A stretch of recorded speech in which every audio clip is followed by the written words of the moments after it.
G'day Bodgies and Wedgies and welcome back to the channel. Now it was only a matter of time before I made the 5-foot aquarium back into a planted community tank.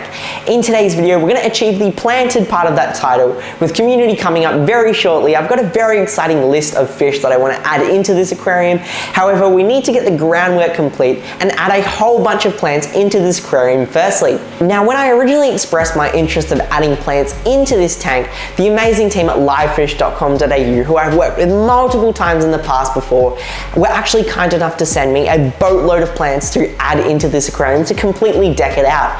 Along with that, they've also created an exclusive discount code which I'll be providing to you at the end of this video, where you can get a whole bunch of amazing deals on the website with all of their plant related goods, and I'll make sure to let you know about what that is. So make sure you stick around to see how this tank evolves and also to get that exclusive discount code to get some amazing planted goodies for yourself. But as always, let's acknowledge the traditional custodians of the land and the people who are currently managing our land as well. And I say, without further ado, we're gonna go and collect some plants and plant this aquarium. We've got a lot of work, so let's go.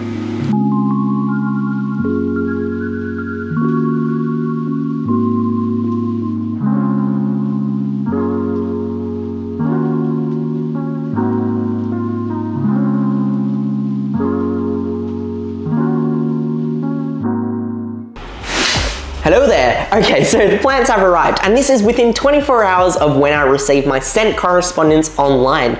And what I mean by this is you can always track where your order is with the livefish.com.au team, because they always send you the Star Trek tracking number and always keep you up to date via email as well as to where your order is. And it just goes to show that the quality that they have, along with the correspondence and the experience they have when it comes to shipping live plants and fish, goes a very long way to make sure your order of these delicate items arrive properly. But when it comes to selecting plants for your aquarium, there are hundreds of different species that you can use to grow in your tanks, but they can be distinctly made into two separate groups, being high-tech and low-tech. And this just means a level of effort that's required to make these plants grow. Because sure, there's one thing to make a plant survive, but it's another thing to make a plant thrive. And sometimes with certain species, to make them thrive, you need a lot of extra effort. Things like aquasoil, CO2, high quality lighting, constant water changes to make sure that the water quality is pristine, all of these things. However, when it comes to my 5-foot tank, I just wanted to make it dense with plants with minimal effort as possible. Along with that, I also wanted to show just how easy it is to have a big aquarium fully planted with minimal plants and minimal effort. All of these plants in here, in this box that we'll have a look at, are very, very cheap plants that can be grown amazingly easily with very little effort. So let's open up this box and see what species we have. Oh God, they're falling. Okay, so the first package of plants that we have is Blue Stricta and Bacopa Maneri. Bacopa Maneri is a plant that I've grown in the past, and I just love how dense it looks with those really thick stems and big leaves. And Blue Stricta is a plant that I've never grown. But I did want to point out this packaging as well, which is really cool because I'm generally used to plants in a Ziploc bag with some paper toweling around them to make sure that they stay hydrated. And though this is a great method of shipping plants, this takes things one level higher. These plants are like sealed in this bag. They're like vacuum. I wouldn't call it vacuum sealed because that's like for meat, but this is like plastic sealed? I don't know, it's really, really cool. Then we've got some, the classic Hygrophila pisces and also some Lemnophila wilsoni or Sessophilora. It's one of those two. Hygrophila is one of my all-time favorite plants because it's so versatile in its uses. I actually used to have like a semi-carpet of Hygrophila in this aquarium, and that's something I'm definitely gonna try and replicate. And the Lemnophila is a fantastic plant because of how fine it is. It's such an amazing textural plant because it's very different to those big leaf plants that we're generally used to. But it's really amazing in the water and doesn't really look all that good in the bag, which is the same for all plants. Then we've got a plant that I've surprisingly also never kept, and that is the classic Amazon sword. I've just completely gone over keeping these plants because when I did get into keeping plants, it was just straight into the high-end stuff like Bucephalandra and the high-end ferns and all of that stuff. But a classic plant like the Amazon sword is absolutely amazing. Then we've got probably my most favorite plant of all time, and that is Wisteria. I love this plant because it's like a green firework in the aquarium, and you'll really see that when it grows out in the tank. Plus, not just this plant, but all of them grow super easily. I just love Wisteria because, again, it's so texturally different to some of the plants that we're used to with these sort of like prongy leaves almost. But again, I'll show you some close-ups when it's fully settled in the aquarium. This here is one I was not expecting. It looks like there are some more Amazon swords and also potentially some hydroponic style plants that'll grow out of the water in an immersed environment. I know exactly where I'm gonna put those, but that's so cool. I was not expecting this in any way, shape or form. Huge thank you to the team at livefish.com.au once again. And then we've got another all-time classic, and that is the thin Vallisneria. The perfect plant as a background to just really get that sort of seaweed look in an aquarium. It's a fantastic plant that sends out runners, super easy to grow. And the final one is some plants, again, that I was not expecting. And this looks like they are some floating moss balls. So we'll have a look at how these actually grow in the aquarium. I've never actually seen these before, so it's going to be really cool to get a closer look. I'm going to start processing all of these plants, get them all on the gorilla to make sure we can plant them into the tank, and we'll take it from there. I'm not looking forward to sticking my hand down into a 2-foot tank, but we do what we got to do. So let's go.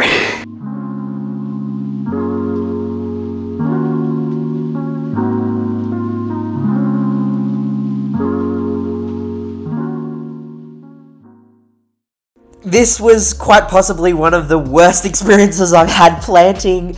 I just forgot how incredibly annoying it is to plant an aquarium that is 2 feet deep, 2.1 feet deep actually, with a whole bunch of plants. The singlet that I was wearing got saturated. I went through 2 different singlets, and my hair, my face, everything was soaking by the end of this planting session. However, in a way, it was incredibly fun because I had this view or vision in mind, and it was really fun just to see that coming into play and giving me this absolutely amazing new satisfaction of having a planted 5-foot aquarium again.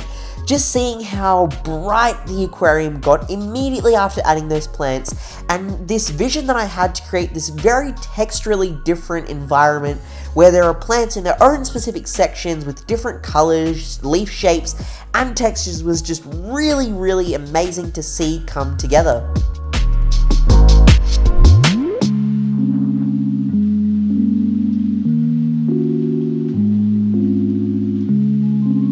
Now, what you see here is basically just under 2 weeks of planting. For the first 2 weeks, I basically never touch the plants. I only fertilize, don't trim, don't do anything. After they fully grow out for 2 weeks, I'll then assess what I need to do, but let's have a closer look at each individual species that have been fully settled into the aquarium now.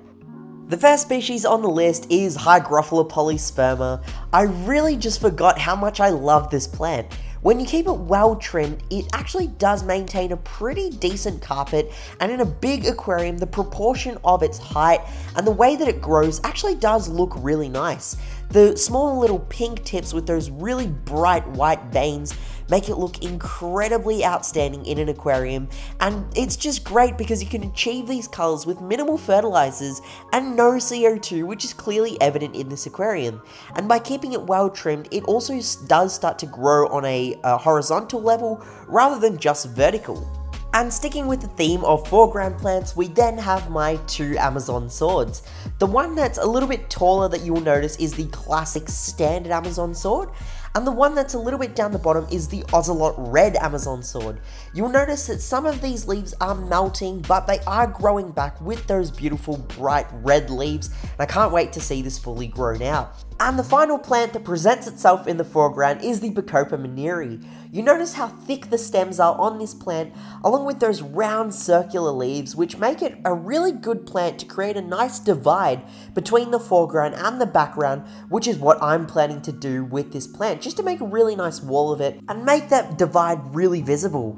And heading into the background of plants, we have the first one being Wisteria, also known as Hygrophila deformis. I love this plant just as much as a Hygrophila polysperma because of how fast and dense it grows, and you'll notice that it's such a texturally different plant. You can have large clumps of this plant and they all look individually unique in their own regard, and it's just a really great plant to fill out a large section in an aquarium, to just have some very fast growth with a very interesting and beautiful looking plant.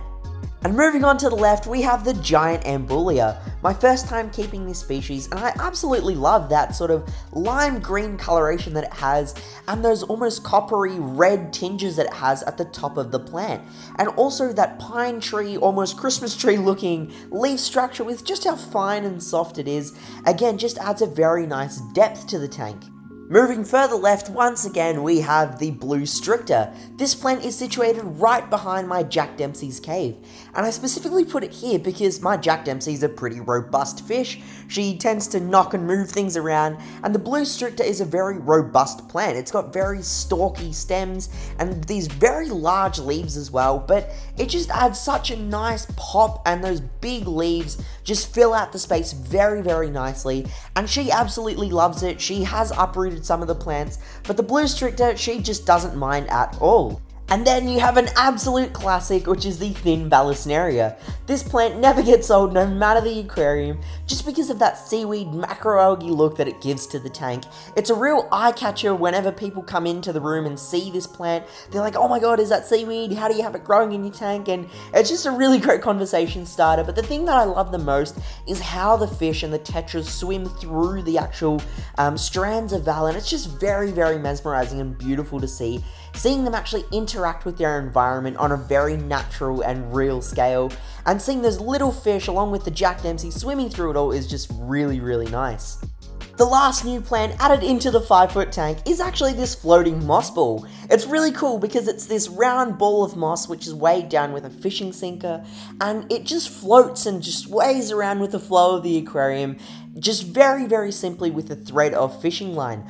I love this idea so much, and I'm considering about growing this out and making some more of my own, because I just love how they sway around in the flow, and it actually catches some food during feeding time, which the fish then just like eat later on, but it's such a cool idea. And last but not least is the purple waffle. This is a plant that I'm surprisingly enjoying a lot because it grows in a immersed or hydroponic environment with the roots in the water and the plant actually out of the water. And it has these very ruffled leaves, a very unique sort of dark green look with those purple leaves on the underside, and it's just a really cool way of adding extra dimension to your tank. Now, it's almost like this return was meant to be. The 5-foot started full of plants, and now it's come back to its true form of glory, full of plants once again. And I'm spending a lot more time in front of this tank, really enjoying it. Just seeing all the fish swim through the val, hiding out in the wisteria, interacting with the entire environment is just incredibly interesting and captivating to watch. And what makes the fish happy makes me happy. Plus, it makes for a really cool video background, just that lush green density of plants. Now, it's not just me enjoying all of these plants. If you want to enjoy some plants off the website, the livefish.com.au team have actually provided an exclusive discount code, BodgiePlant22. And what this allows you to do is get $10 off your order plus free shipping if your purchase is over $50, as long as you have a plant in your cart. And that means you can both enjoy the plants and the fish plus any of the other items on the website, as long as you have a plant in your purchase, to get that $10 off, and as long as the purchase is over $50. So I really hope you guys enjoy that code and use that code to get your weekend fish shopping completed. And that's essentially it from me in today's video. If you want to see this tank evolve and see the different fish that I end up getting for it and see the growth that happens in this aquarium as well, then I would highly recommend that you do consider subscribing to the channel. This isn't something that I push all that much, but we are very close to that 1,000 subscriber mark, and I'd really love if we can hit that milestone just to see this channel grow onwards and upwards. But you watching this video is definitely more than enough, and a huge thank you for actually taking your time out of your day to watch this video as well. But as always, stay happy, stay safe, stay Aussie Australian. Bodgie out.